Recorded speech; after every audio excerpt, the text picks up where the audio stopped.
Bab 134, terlahir dengan mata yin. Setelah Yasmin Guo keluar dari bahaya, dia segera menelepon Hailey Ye dan mengatakan bahwa Louis Lu telah menyelamatkannya. Hailey Ye berkata dengan prihatin, "Syukurlah, kamu baik-baik saja Yasmin. Formula atau apapun itu tidak penting, aku akan memberimu cuti setengah bulan. Kamu harus mengatur suasana hatimu dengan baik, jangan pikirkan urusan perusahaan untuk saat ini." Yasmin Guo berkata, "Presiden Ye, aku baik-baik saja. Alar akan segera diluncurkan, di saat seperti ini aku. Ini perintah." Sebelum Yasmin Guo selesai berbicara, Hailey Ye memotongnya. Setelah Louis Lu kembali, Hailey Ye bertanya kepadanya, "Louis, apakah orang-orang itu menculik Yasmin karena formula masker? Dan dalangnya, apakah kamu bertanya itu siapa?" Barusan, dia khawatir akan menstimulasi Yasmin Guo, jadi Hailey Ye tidak menanyakan apapun tentang penculikan itu. Dia hanya menyuruhnya untuk beristirahat. Tapi sekarang setelah dia melihat Louis Lu, Hailey Ye tidak bisa menahan rasa ingin tahunya lebih lama lagi.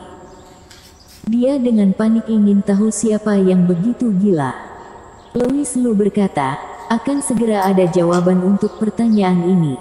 Kak Hailey, Alar dapat ditunda peluncurannya ke pasar untuk sementara waktu." "Kenapa?" Hailey Ye bertanya dengan bingung. "Karena pasti akan ada orang yang tidak sabar untuk melakukan langkah besar." Louis Lu tidak menjelaskan terlalu banyak. Keesokan harinya, dia berinisiatif untuk menghubungi Liu Zhao dan bertanya kapan dia bebas. Setelah beberapa obrolan ringan, keduanya menyepakati waktu dan tempat untuk bertemu. Di hari itu, Liu Zhao melihat Louis Lu, yang keluar dengan sepedanya, melalui jendela kaca restoran dan memiliki perasaan yang rumit. Hari itu ketika dia mengatakan akan mengundang Louis Lu untuk makan malam, itu sebenarnya hanya basa-basi di antara teman-teman lama. Seperti ketika bertemu dengan teman-teman di jalan yang hubungannya tidak buruk, tetapi tidak terlalu akrab, kamu akan bertukar basa-basi dan mengatakan bahwa akan makan bersama kapan-kapan. Ini semacam formalitas. Jika hubungan kedua orang itu benar-benar sangat ketat, apakah masih harus menunggu hari lain? Mereka tidak akan kembali tanpa mabuk pada hari itu. Namun yang mengejutkan Liu Zhao, Louis Lu benar-benar menanggapi ucapan sopan itu dengan serius. Dia bahkan berinisiatif untuk menghubunginya, yang hanya bisa berarti bahwa hidup Louis Lu benar-benar menyedihkan. Setiap makan dihitung dengan jelas. Louis Lu masuk ke restoran dan melihat Liu Zhao melambai padanya, jadi dia berjalan mendekat dan berkata, "Kakak Zhao, kali ini aku mengajakmu keluar, sebenarnya ada yang ingin kutanyakan padamu. Biarkan aku mentraktirmu untuk makan ini." makan dulu, bayar belakangan." Liu Zhao menggelengkan kepalanya, berpikir dalam hati bahwa Louis Lu ini memang banyak basa-basi. "Makan ya makan saja, tidak perlu berpura-pura sopan di sini, aku juga tidak kekurangan uang untuk membayar makan ini." Melihatnya seperti ini, Louis Lu tidak banyak menjelaskan, tetapi bertanya, "Kakak Zhao, Hanmi Corp, itu adalah perusahaan di bawah keluarga Xiong Mu, bukan?" Begitu Liu Zhao mendengar ini, dia tahu niat Louis Lu untuk bertemu dengannya hari ini. Ternyata dia ingin bertanya kepadanya tentang mencari pekerjaan. Liu Zhao mengangguk dan berkata, "Ini adalah perusahaan keluarga Xiong. Orang yang bertanggung jawab atas Hanmi Corp saat ini adalah kakak laki-laki istriku, yaitu kakak iparku, Riker Xiong." Riker Xiong. Louis Lu diam-diam mengingat nama itu.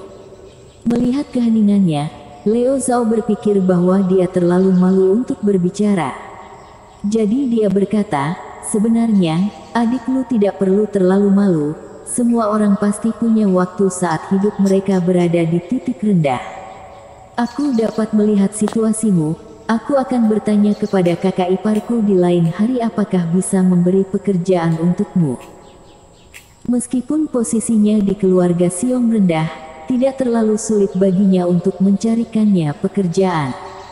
Tetapi yang pasti, pekerjaannya tidak akan terlalu bagus dan hanya bisa dikatakan cukup untuk makan. Melihat Louis Lu seperti ini, dia telah turun sampai harus mengendarai sepeda untuk pergi makan, jadi dia pasti tidak memiliki permintaan yang terlalu tinggi untuk sebuah pekerjaan. Louis Lu, di sisi lain, sedikit malu dan berkata, "Kakak Zhao, aku sebenarnya tidak datang untuk memintamu mencarikan pekerjaan." Leo Zhao menyela dan berkata, "Baiklah, aku sudah bilang tidak perlu malu. Bagaimanapun kita telah dibesarkan di panti asuhan yang sama. Melihat kamu dalam kondisi yang buruk membuat aku merasa tidak nyaman, jadi tidak perlu dijelaskan lagi. Aku akan membantumu mencarikan pekerjaan untuk mencari nafkah." Dia melihat dirinya sendiri di dalam Louis Lu dan merasa simpati terhadapnya. Ini karena setelah Leo Zhao menikah ke dalam keluarga Xiong, di permukaan dia terlihat sangat hebat. Tetapi pada kenyataannya, ketika dia kembali ke rumah dia harus menderita segala macam kesengsaraan, sampai bahkan tidak berani untuk berbicara kembali. Jadi ketika dia melihat Louis Lu mengalami saat-saat yang buruk, dia merasa seperti sama-sama berada di ujung dunia. Melihat bahwa dia sudah sampai mengatakan ini, Louis Lu hanya bisa menundukkan kepalanya dan makan diam-diam, menunggu kesempatan untuk menjelaskan. Mereka berdua sedang makan ketika tiba-tiba seorang wanita kelas atas masuk ke restoran sambil menggendong seorang anak laki-laki yang menangis. Dia berkata dengan marah, "Leo Zhao, apakah kamu masih berminat untuk makan bersama kroni-kronimu di sini? Lihat bagaimana anakmu menangis terus." Wanita kelas atas ini, dengan badan yang besar dan kekar, alis tebal dan mata yang tajam, adalah istrinya Leo Zhao, Charlotte Xiong. Anak laki-laki yang dia gendong adalah putra mereka. Louis Lu melirik anak laki-laki yang menangis itu, dan alisnya sedikit berkerut. Terlahir dengan mata yin. Yang disebut terlahir dengan mata yin berarti mata bisa melihat hal-hal yang tidak terlihat oleh orang biasa. Banyak orang memiliki kondisi ini ketika mereka masih kecil, tetapi seiring bertambahnya usia, mata yin mereka perlahan-lahan akan menutup dengan sendirinya dan ingatan mereka menjadi kabur, seolah-olah tidak pernah terjadi apa-apa. Alasan mengapa anak laki-laki di depan mereka menangis begitu keras adalah karena dia telah melihat sesuatu yang tidak normal melalui mata yin-nya dan ketakutan. Namun, Leo Zhao dan istrinya tidak menyadari situasi ini. Mereka bertanya-tanya mengapa putra mereka menangis sepanjang waktu baru-baru ini. Dibujuk bagaimanapun juga tidak bisa, pergi ke dokter untuk diperiksa juga tidak ditemukan ada masalah. Bagaimana dia bisa menangis begitu keras jika tidak ada yang salah dengan dirinya?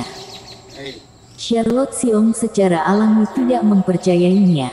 Jadi hari ini, setelah putranya menangis selama hampir 1 jam, Charlotte Xiong tidak tahan lagi. Dia dengan agresif mendekati Leo Zhao dan berkata, "Kenapa kamu masih bengong? Apakah kamu bodoh? Cepat bawa kami ke kota Jiang untuk mencari Senior Yu." Sepertinya Senior Yu memiliki seorang guru yang merupakan dokter ajaib, dia juga di kota Jiang. Aku tidak percaya penyebab penyakitnya tidak dapat ditemukan. Tentu saja Leo Zhao tidak berani membangkang dan berkata kepada Louis Lu dengan rasa bersalah, "Adik Lu, aku benar-benar minta maaf. Aku akan membawa anakku ke kota Jiang untuk menemui dokter terlebih dahulu. Kamu duduk dan makanlah dengan tenang, aku yang akan membayar makannya." Tetapi Louis Lu bangkit dan berkata, "Sebenarnya, aku juga seorang dokter. Penyakit anakmu, mungkin aku bisa menyembuhkannya." Bersambung.